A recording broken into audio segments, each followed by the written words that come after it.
Agency ఉద్యోగుల విషయంలోనే MLA వేడుమ Bojju సంచలన వ్యాఖ్యలు చేశారు. కాంగ్రెస్ పార్టీ కార్యకర్తలకు న్యాయం చేయలేకపోతున్నామని ఆవేదన వ్యక్తం చేశారు.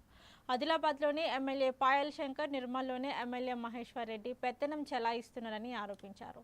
తాను ఎమ్మెల్యేగా ఉన్నప్పటికీ అనేక విషయాలు తెలియని పరిస్థితి ఉందని వ్యాఖ్యానించారు. ఇతర పార్టీల నేతలు మంత్రుల వద్ద నుంచి సిఫారసు లేఖలు తెచ్చుకొని లబ్ధి పొందుతున్నారని విమర్శిస్తూ ఉద్యోగుల కేటాయింపులోని పారదర్శక పాటించాలని కోరారు.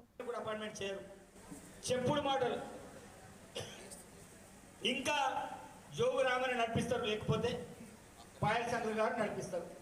మరి మేము ఎస్టీ ఎమ్మెల్యే ఉండి మరి ఆ ప్రాంతంలో మా ప్రాంతంలో బ్యాక్వర్డ్ ఏరియా అంటే మా పిల్లలు ఇక్కడ ఎవరు కూడా జిల్లా కేంద్రం ఎలిజిబుల్ కారా?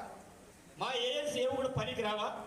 అంటే ఎవరు ఏజెన్సీని అపాయింట్మెంట్ చేస్తున్నారు, ఎవరి వల్ల పనులు జరుగుతున్నాయి అంటే నేను అనేది ఏంటిదంటే ఒకవేళ ఇతర మంత్రుల ద్వారా ఇక్కడ ఫోన్లు వస్తే కనీసం జిల్లా టీసీసీ అధ్యక్షులైనా నా నియోజకవర్గం అయితే కనీసం ఎమ్మెల్యేకైనా ఎవరికైనా అడగాలి. ఎవడో మూర్తి ముఖం తెలవని అపాయింట్మెంట్ ఇచ్చాడు. ఇది అధికారులు తప్పిదమా, ఎవరు తప్పిదమా? దీంట్లో మనమందరం కూడా బాధ్యులు అవుతాం సార్. కాబట్టి ఈ అంశాల విషయంలో మనం కొంత సీరియస్గా ఆలోచన చేయకపోతే నిజంగా అసలైన మన కార్యకర్తలకు ఏమైనా చేద్దామంటే కూడా మనం చేయాల్సిన పరిస్థితి ఉంది.